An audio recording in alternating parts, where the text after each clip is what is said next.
অনেকের কাছে লম্বা হওয়া গর্বের বিষয়, কিন্তু কোনো কিছুই যে মাত্রাতিরিক্ত ভালো নয় তারই প্রমাণ যেন কলিম শেখ। যে উচ্চতা দেখে মানুষ তার দিকে তাকায়, সেটি যেন হয়ে উঠেছে তার জন্য অভিশাপ। সে কারণে মিলছে না তার কাজ, ফলে 6 সদস্যের পরিবারের মুখে খাবার তুলে দিতে করছেন জীবনের সাথে লড়াই। খুলনার পাইকগাছা উপজেলার শান্তা গ্রামের বাসিন্দা কলিম এলাকার সবচেয়ে লম্বা মানুষ হিসেবে বেশ পরিচিত। অস্বাভাবিক শারীরিক গঠনের জন্য অনেকেই তাকে নিতে চান না কাজে। এলাকার মাটি ও ধান কাটা কিংবা সেগুলো বহনের কাজ করতে গেলেও বেশিরভাগ সময় ফিরতে হয় তাকে খালি হাতে। ফলে 6 সদস্যের পরিবারে প্রতিদিন খাবার জোগাড় করাটাই যেন তাদের জন্য এক যুদ্ধ।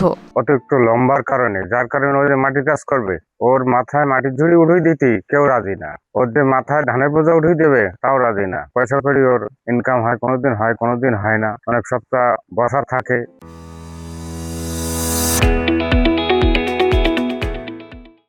সংসারের হাল ধরতে কলিমের বড় বোন কাজ করেন অন্যের বাড়িতে, যা দিয়ে কোনো রকমে চলে এই পরিবার। আমার সালা একটাই লোকের বাড়ি কাজ করি, ওর একটা ছেলে আছে, একটা বউ আছে, ওর মা আছে, ওর একটা প্রতিবন্ধী ভাই আছে, তারও খাওয়া দাওয়া সব আমার করে দেয়।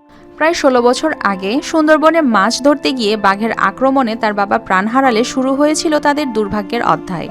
কিন্তু এখনো কোনো সরকারি সহায়তা পাননি বলে অভিযোগ তাদের। আমার বাপের বাগের ধরা টাকা এই পর্যন্ত আমরা একটি টাকা পাইনি। এমপির কাছে দেওয়া হলো, এমপি সাহেব বললো কি আমি কাগজপত্র জমা দিয়েছি, সব কোনো এই পর্যন্ত ভালো রেজাল্ট আমরা পাইনি, টাকা পাইনি। সেইবার আমরা স্থানীয়দের মতে একটি কর্মসংস্থান ও সরকারি সহযোগিতা পেলে হয়তো কিছুটা স্বস্তিতে বাঁচতে পারবেন তারা। সরকার যদি আমার আর্থিক কোনো অনুদান দিত, আমি সরকারকে হাজারো লক্ষ লক্ষ সালাম দিয়ে আমি সেইটা করতাম, কোনো ব্যবসা করতাম, কিংবা একটা গাড়ি দিলে আমি চালাতে পারতাম, জীবিকা নির্বাহ করতে পারতাম।